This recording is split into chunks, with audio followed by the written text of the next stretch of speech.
Hi everyone. Today I'm very excited to share this video with you. Every year during the holidays, towards the end of December, I wait very excitedly for these plants to bloom. These are the holiday cactus. You would have heard them being called Christmas cactus, Thanksgiving cactus, and sometimes Easter cactus as well. These plants belong to the leaf cactus family. And if you look at their genus, it is called the Schlumbergera genus.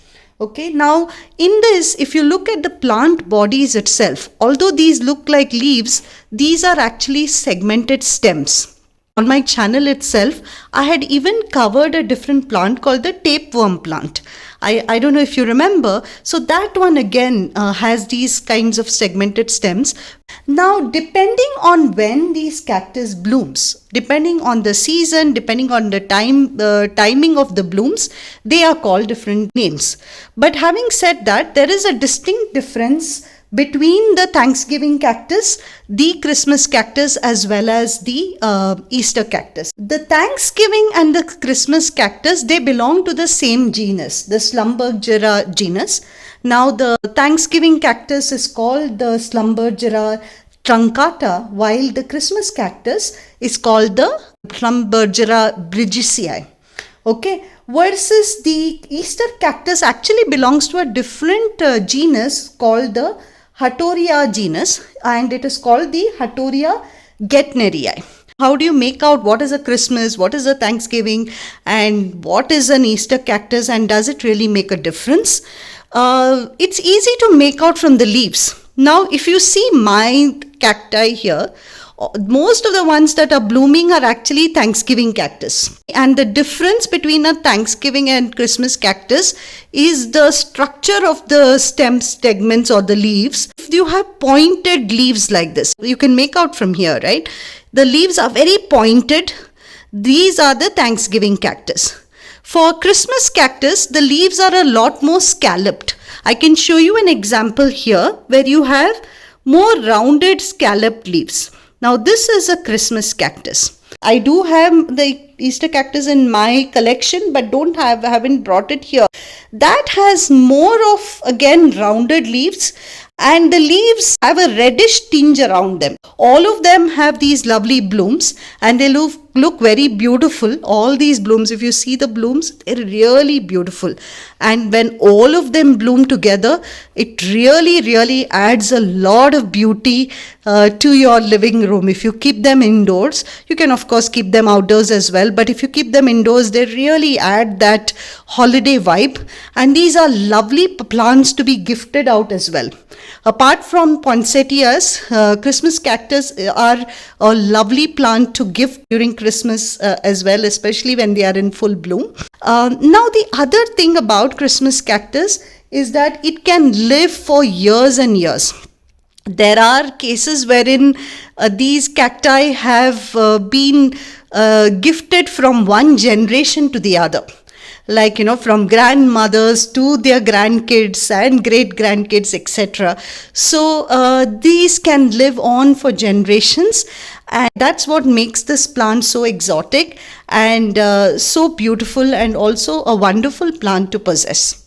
Now, having talked a little bit about the different kind of cacti, etc., let's go quickly to the care tips for these plants.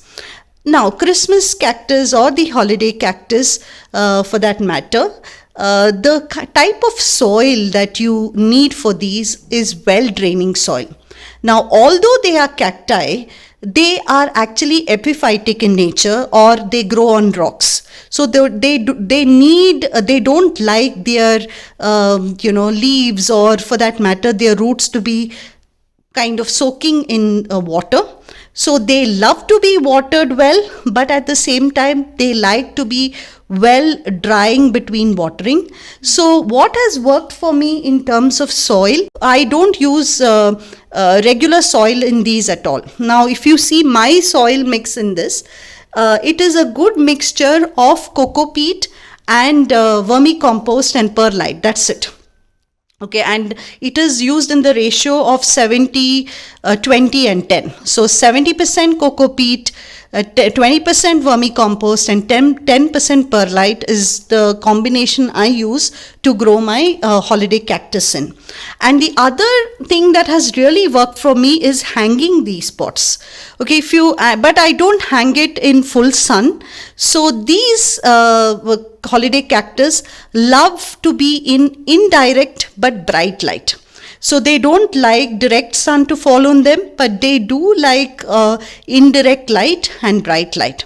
Now these plants are also called the short day plants, and they also go through this whole process of photoperiodism, which means that in order to induce blooms, they need to get that good 14 hours of darkness, pitch darkness. Towards September, if you have these plants growing in bright light, etc., move them towards a spot which gets pitch darkness for a good 14 hours, and that's the best way that you can induce blooms. Now, two things that are important for these to induce blooms. One is this whole photoperiodism, pitch darkness for 14 hours. The second element is for the temperatures to go down a bit between a day and night. The good difference of temperature between day and night is what really induces blooms in these plants, and they will show you these beautiful blooms. I have a whole bunch of buds that are forming as well, all sizes of buds. So, and if you see the buds, they can form either at the edge of the segment, the leaf segment like this, or the stem segment, or they can form in the middle of the segment as well. So you will find both varieties, and the buds start off like this, very small, and then they slowly kind of get to this. Next will be this stage, and then suddenly you have this beautiful bloom like this. Okay, and the blooms are absolutely beautiful. Now, how do you propagate these plants? The easiest plants to propagate, they can be propagated at the edge of each segment. Now, if I were to cut this segment here between the two leaf parts, right, the stem segments, if I were to cut this and put this in soil, this whole thing becomes a new plant. The other thing about these plants, while it is a cactus, this, as I told you, these are epiphytic plants, and they are native to Brazil or other parts of Central and South America. So these plants in their native habitat, they grow with a lot of humidity. So these plants love their humidity, but they hate being overwatered. And given that they are very sensitive, if you see this, if this segment gets overwatered, it can cause root rot, and you can lose the entire pot in a matter of days. So it is extremely important to take care of watering requirements. So the first and foremost tip I would say is the care for them in terms of watering. Don't overwater them. Use very loose soil. I did give you a formula of coco peat and vermicompost and perlite. But if you want to use any other soil mix, you can use a succulent mix with this as well. Just make sure that any kind of soil that you're using is well draining. As soon as you put water in, the water should be able to just flow out of. So overwatering will be the only way to kill these plants, because otherwise they are not really susceptible to other things like bugs and insects, etc. Of course, recently I found out that snails love them, but beyond that, I have not seen any mealy attacks or spider mites and all of that with this. Of course, if you overwater them, you might have a fungus attack or fungus gnats, or root rot will be the biggest problem with these. So ensuring that adequate watering care is taken with these. Now, the second element apart from watering is also, especially if you're using an inert media like the way I spoke about, and I do use vermicompost, but they do require additional help in terms of fertilizing. Don't fertilize them when they are not growing, not in growth season, or when they are already blooming. Only fertilize them when they are in their growth season. Okay, so which means that typically this would be again August, September is the time frame wherein you can fertilize them. I use a regular NPK or sometimes use a slow release fertilizer, which kind of takes care of them through the year.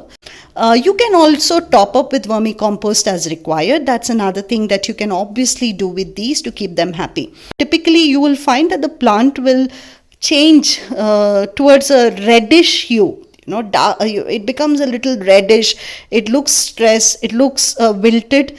That's when you know that it's getting too much of light. Okay, and the other thing is, apart from overwatering, underwatering also, if you underwater it, it will start again looking a little sad, doesn't look upright, it will start wilting and falling. Then you know that it has been underwatered as well. But I would say 99% of the times it is the overwatering as well as the soil that is the problem with these. If you are not using a right soil mix, or you are giving them clayey soil which doesn't let the roots breathe, then that's when the plants suffer. And if you give them the right soil mix and you give them the right water mix, they should be happy.